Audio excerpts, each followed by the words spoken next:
Hello there, and I'm Scotty, and you're not, and welcome to the finale review-wise for the March of the Living Dead. We're on Survival of the Dead.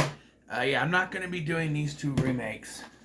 I'll explain why in the ranking video. The ranking video, I'm going to talk about future projects, and at least one of the remakes is in that future project I'm going to be working on. So we're going to review Survival of the Dead. And I've heard a lot of things about this. People saying this is the worst. It's worse than Diary and it sucks. And you know what? When I saw that the Marine guy, or the National Guardsman who robbed our main characters in the last film was the main character, I really didn't think this was going to be anything. But actually, I think I kind of enjoyed it. Now, it's not a great film by any means. I wouldn't even call it a good film. But it's decent. I would say it's decent. The plot is sort of Hatfields and McCoys with zombies on an island, and then the National Guardsmen are also a part of it.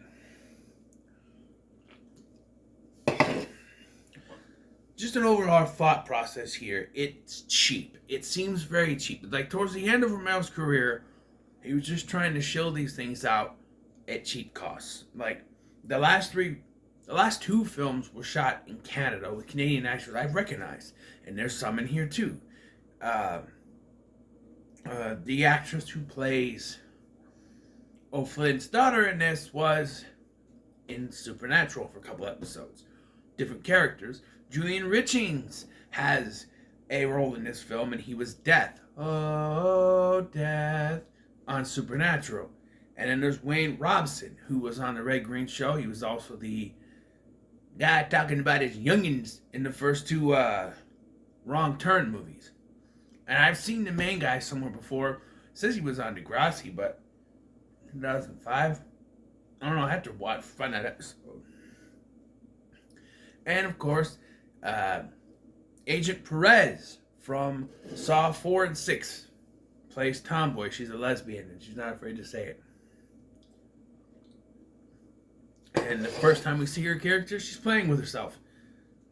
Seriously, they're all out there, sitting there, and she's got her hand down her pants going, and I'm just like, what? There's other guys around. She's just, no woman would play with herself while there's people around. It just doesn't make any sense. But yeah, at the beginning of this film, I'm not doing my overall thoughts, I guess. The effects in this are terrible.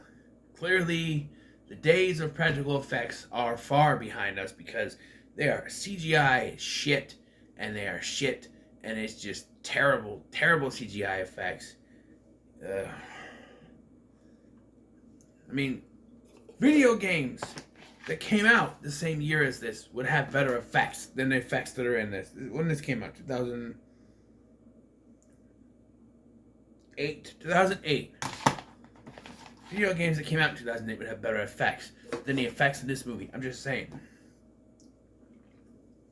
So the movie actually starts with a narration by our main characters. Our main character, Sarge, as he's called, recapping what happened in Diary of the Dead. The problem I have with this part is that they just show footage from the previous film. Why didn't they reshoot the footage? It would have been nice. I get you probably couldn't get those actors to come back, but it would have been nice if they had shot the footage. And this came out the next year, so clearly Romero had plans to take those characters. And in fact, this is actually the first, real sequel in this. The first one to take place after the events of another film, to have a connection to another film in the franchise. So, as much as they want to say Diary of the Dead takes place concurrently with Night of the Living Dead, it's not possible. So this is like almost a direct sequel, following characters who robbed them, which at first seemed like, well, why are we going to root for them? But they do have, it is a little bit different. Also, I don't remember the actress who played Perez being in the previous film. I'm just saying. But yeah, and then we cut to an island called Plum, where we have the O'Flynns and the Muldoons, which is obviously a play on the Hatfields and the McCoys, and they're all Irish, even though the island is off the coast of Delaware. Try to make sense of that, if you will. I can't, but you can try. And O'Flynn rightfully believes that they should just kill the zombies, but Muldoon says, no, we can't do that. It's cruelty. And then has another plan later, we find out. I'm going to go ahead and say it now. That he plans on trying to prove that these zombies can eat stuff other than them. And if he can do that, then maybe they can live side by side. I don't know. That's his plan. And so, for what? Because he marches in and there's this couple, their children are chained up, and he goes in there to kill the dad for not letting them up there. Then they go up to shoot the kids, but the Muldoon comes in and he banishes O'Flynn, and a couple of others go with, who I guess are related to him because their last names are O'Flynn in the credits, I guess. One of them being Wayne Robson, and there's a couple others, but the daughter does not go.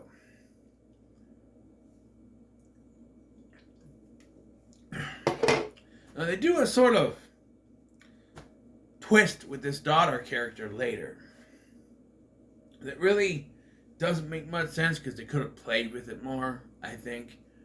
But I'll get to it later. And they're banished from the island.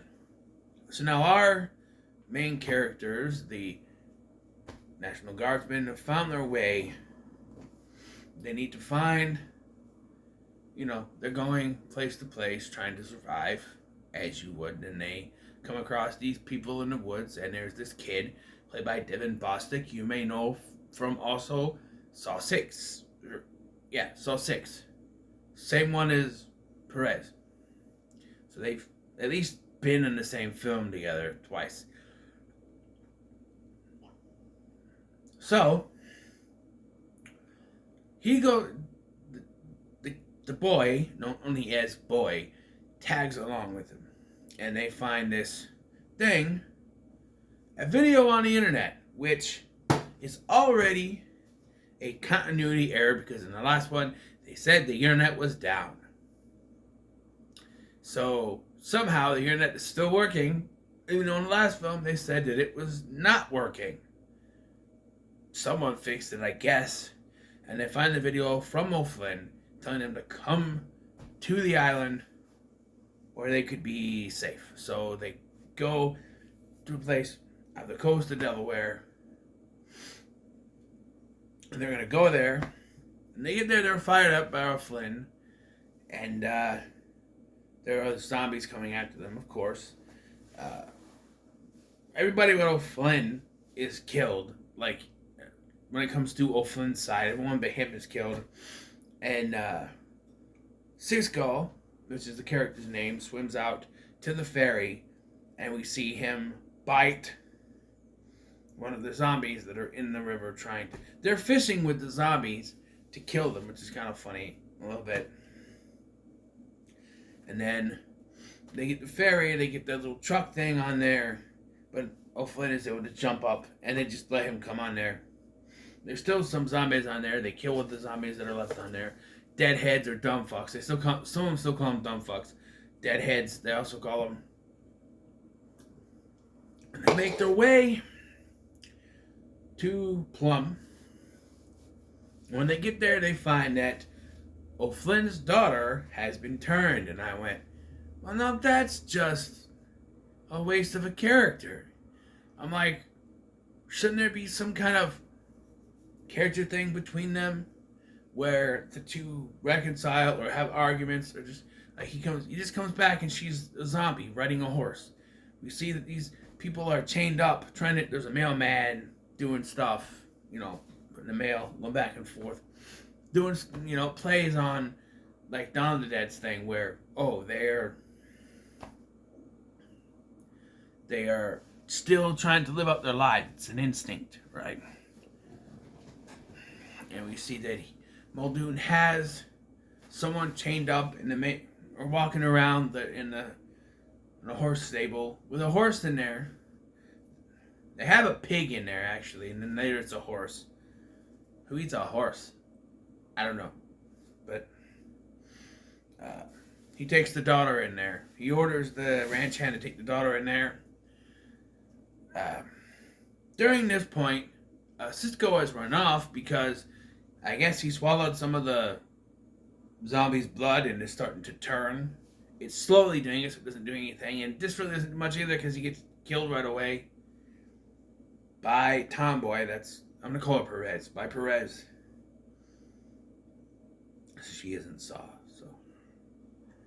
And also Sarge has been shot, which makes him faint. And you think, oh no, he's going to turn. Even though I still don't see how someone who just gets bit can turn. Can die from that and turn. He doesn't get bit though, he gets shot. And when he fell, I'm like, oh, they're really doing this. Like, he's gonna die from a gunshot and turn, and he doesn't turn. Instead, he wakes up to O'Flynn's daughter. Not zombified, even though we just saw them take her away to where the horse is. Wait, what? Yeah. In the most ridiculous twist I've seen, there are actually twins. Jane and Janet. I think it's a bunch of bullshit, but I think they wrote that she was turned into a zombie and realized, hey, we can't do anything with character development, so let's make them twins, and one of them could be a zombie and one of them could be regular, and we could still have both of those going on. You know, the dilemma.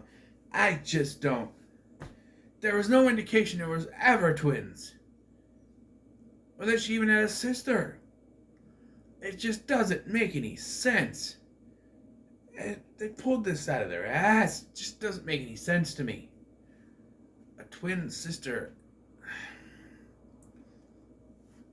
No, they did it. They did it to fool the audience. They're like, oh, she's a zombie, oh no, and then, oh, there's two of them. One of them's not a zombie. I also have my thoughts on the ending part of this. At the end, what actually happened as to what Wikipedia says happened. But Muldoon figures out they're there and holds them hostage. However, the boy and the other daughter, Janet, show up with the guns and give it back to our boys. As the guy who had a thing for the sister decides to join O'Flynn, but he is shot right away. And then the sister starts going like this. And Janet goes, she wants me. And I'm like, no. Dude got shot in the leg. She can smell the blood. She wants to eat him. And Janet goes up and like a hug or something, and she gets bit. Of course she does. And I don't know, do they shoot the... No, she doesn't, because she's still around. I'm like I said, Muldoon's plan is to get the zombie to eat the horse, something other than humans, to prove something. To prove that, you know, we don't need to kill them, I guess. I don't know. Zombies should just die. I don't know. Why? Look. I don't know why George Romero needs to try to put a message in each of his zombie films. I don't understand the need to do that. Supposedly, he didn't mean to do it in Night of the Living Dead. And the more I watch these, the more I think maybe he meant to do it. Or maybe he didn't mean to do it and then decided, hey, that worked out well. Let's do one for each film. And now it's just too heavy-handed. And this is a moral dilemma as to whether or not we should kill the zombies or allow them, try to get them to eat something else and allow them to live among us. The only problem is, even if they do eat something else, they could still eat us. There's really nothing stopping them from eating us too. You know, it doesn't matter. And also, how long before we run out of animals? How long? I'm just saying. But, yeah, so The zombies break out and they start attacking them. They go for a truce, but Muldoon shoots O'Flynn in the back. But O'Flynn turns around and shoots Muldoon, and Muldoon dies right away. But the only survivors are Perez, Sarge, and the boy. And so they decide to leave and go their own way, find another place to go, I guess. And they take off.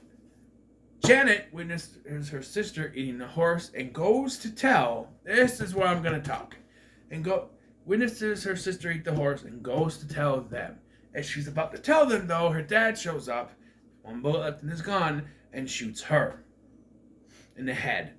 Supposedly, Wikipedia says he does this to stop her from succumbing to her bite.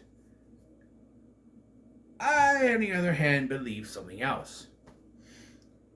She is about to tell them that her sister ate the horse. So I think he shot her to stop her from saying that Muldoon was right, because he is too stubborn to even admit that, and to have anyone else admit that. So, in my eyes, he did not shoot her to stop her from succumbing to her wounds. He shot her to stop her from telling them that Muldoon was right.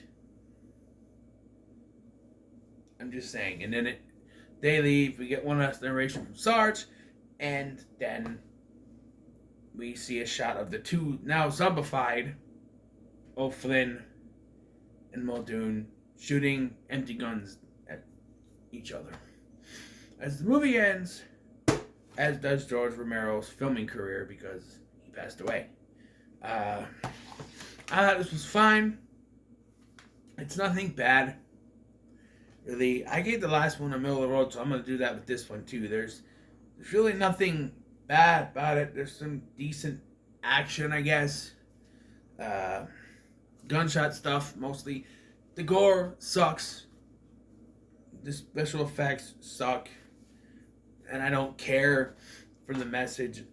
Especially 6 films in, you gotta have a message about should we be killing them?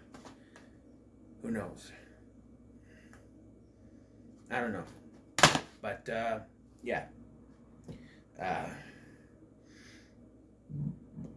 Middle of the road. Definitely middle of the road. So, what are your thoughts on Survival of the Dead? Let me know in the comments below. Make sure to like, share, and subscribe. Thanks for watching. I've been Scotty, and I'll see you in the next one.